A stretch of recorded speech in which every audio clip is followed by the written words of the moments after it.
comic book fans, welcome to another suddenlycomics.com video. Got an interesting one today, which shows a sort of lost comic book art. What I've got here is Marvel king-sized annual for Daredevil number 4 from 1976. Now, great looking cover. We've got Namor, Black Panther, Daredevil. But what is special about this is I acquired this from my mate Kyle, Silver Knight Kyle, in a trade. And what this comic came with is all the original artwork, all the original colorists work for this comic, or quite a lot of it, probably about half of it. Now, the colorist in this case, and it says it here, she gets a credit, is called Bonnie Wilford, colorist. Bonnie Wilford, interestingly, was the first wife of Chris Claremont. And she does actually appear, Chris and Bonnie appear in a couple of comics. They're drawn into a couple of Chris Claremont's comics. But anyway, at this period of time in 1976, 1975, 1976, Bonnie was working as a colorist at Marvel. Now, where does the colorist come in the creation of the comic? Well, the colorist comes right at the end, right towards the end. So it starts off with the penciler, who will sort of, well, it starts before that, where there's a sort of script meeting and the comic is scripted and drafted out. Then the inker will, then the artist will sketch it, and then the inker will ink in over the penciling. Quite often, the penciler and the inker were the same person, but sometimes they are different. This is actually scripted by Chris Claremont, so this is a family affair. And we've got George Tusker artwork. Then the letterer will come along and do the lettering, and then they will produce sort of, and all that will be done on a larger size, and then it will be sort of photostated down to a single page size, and the colorist will then, this is the days before computers, the colorist would then manually, and here we have the first page I've got here, so you can see the finished page here, and here you can see Bonnie Wilford's colour work. So what she is doing here effectively is producing instructions for the printer as to what colours to use. That is effectively the job of the colorist. And it's really fascinating. So you can see that she's, and what she's doing here is she's writing in the standard colours that she wants using. So, you know, Y3, yellow 3, blue 2, I presume that is. This blue here is blue 2 in this background here. And here these two are kissing, and she said VB2. So I don't know what that is, some sort of green colour. But you can see how vibrant and great looking the original colouring is compared to the sort of faded appearance we get on the cheap paper. What's also interesting, having these original colorist piece of work, is that you can see where changes have occurred. So here, for instance, this panel here is all sort of Tipp-X'd out, and she's put in yellow for this box. And then these boxes here, which appear in the later script, she's actually put Tipp-X over to indicate they're white. Now this one at the top, the text has completely changed. So here it says, well, don't sweat something, something, something. It now says, Matt, I hate to spoil your homecoming. So this has changed since the colorists did their work. And again here, this is obviously meant to be, she's coloured this as some sort of brown colour, and then we've ended up with this green colour again. I mean, the colorist version is much better because you're getting much more contrast between the individuals. Here, everything appears to have gone green. And again, This box is changed because it says Homesford, Connecticut, whereas it here it says but right now these are. So again, really interesting to look at. So we've got that page. We also have the page next to it, and here we get the appearance of Black Panther. So again, you can see the original colorists' work, and also the end, which is, I have to say, it has not come out very well. I think it looks particularly faded. Maybe it's just because I've got the original colorist work, which looks so fantastic. I mean, this is from 76. So this is 45, 46 years old, and these colours have not faded at all. You know, this looks tremendous compared to this. But you can see how the instructions that she's sort of giving to the colorist work here. So she's put BR4 here, which is obviously the colour that we're using for Black Panther. And here again, we've got B2, which is the colour for this sky. So yeah, it's really fascinating. And I think there's a total, I've got a total of about 16 of these. I put them through where I can find a match. So here again, you can see here the original, which looks much better than the finished version. But you can see, you know, she's put here red too, and we've got this sort of very vaguely pink cloud, whereas here it's distinctly pink. And we're in the days of sound effects, so we've got these great sort of whomp, scree, ring pictures, really strong. These are really fantastic. I mean, I think these, although this is not the original artwork, but it is the original color work. And I think these things of course are not made now. You don't get these.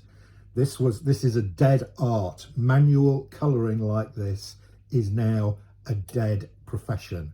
Okay, it is all done by computers. Maybe keep people sat at a keyboard doing it, but you do not get these. Hand-coloured boards like this are a thing of the past. So I think these are really collectible.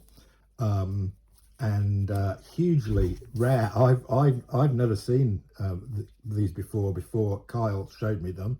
And here we've got Daredevil appearing. He always appears to be kissing somebody. It seems to be quite a popular pastime of his. And here we've got Daredevil jumping around, doing a somersault in the air. Tremendous. Here's a really nice panel. This page over here, and here we've got we've had Black Panther, we've got Daredevil doing some various stunts, and here we have got fantastic Namor, the Submariner, in his skimpy green briefs. Look at this. I mean, the coloured version is so much better than the printed version. I mean, these look bright and fresh. They don't appear to have faded at all. And they're really sort of museum pieces, I think.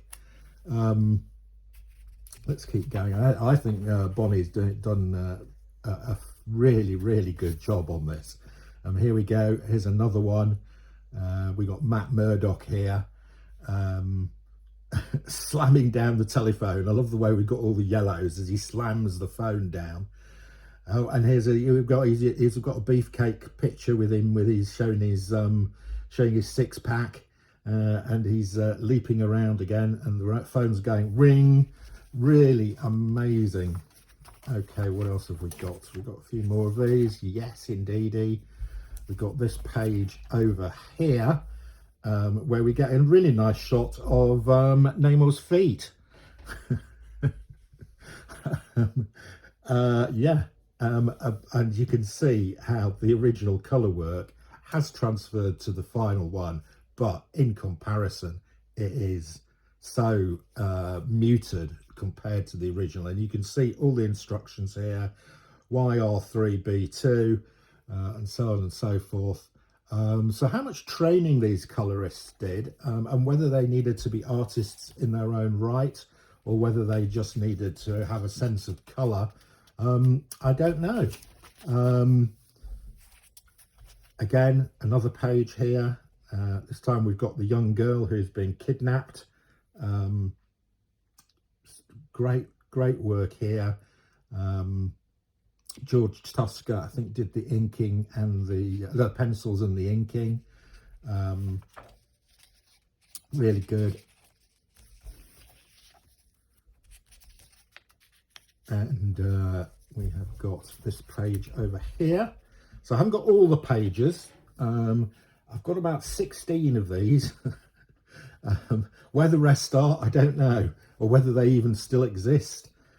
Goodness knows how these came to be released from the Marvel offices, but we have them. I presume they must have somehow come from Bonnie. I don't know. Bit of a mystery. I mean, look at these two geezers here looking very mean, and look how muted it looks on the page. So yeah, I have got a view of this comic that nobody else has got, because I've got the original stunningly great colorist's work. We've got a back and a thock, and Daredevil. I love the sort of whooshing down that's occurring here, and the framing of Namor. You know, comic book art is very clever. You have to think about where you're drawing people's attention. Well, you know, if you look at an individual panel, what is it that's drawing your attention, taking you into it. I've got both of those pages. We've got this one over here as well. A great shot here of Panther leaping and a Daredevil swinging across a rooftop. And here we have Namor and Black Panther again doing some more leaping and jumping, and then engaging in a battle with the kidnappers. I think. Pow! I mean, this is an annual. Here we go. This guy is getting burnt up, but some sort of srack. Shield your eyes, Panther, quickly, man. And then suddenly we get this baddie here appearing. He's got a great looking suit, and look at all this with the sort of orange flames appearing around him.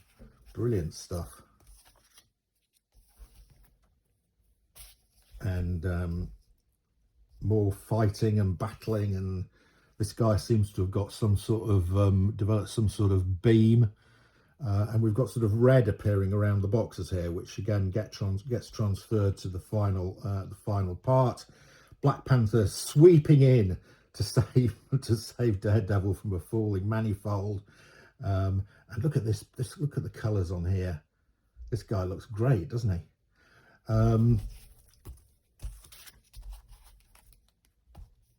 There we go. You know, and I do think the colorist has added to, I mean, just look at this frame here. It is a little masterpiece, isn't it? Really good. I'm really pleased to have picked these up. This is the last one I've got, I think. Yeah, and we're at the end of the comic. We've got Finn, meaning end.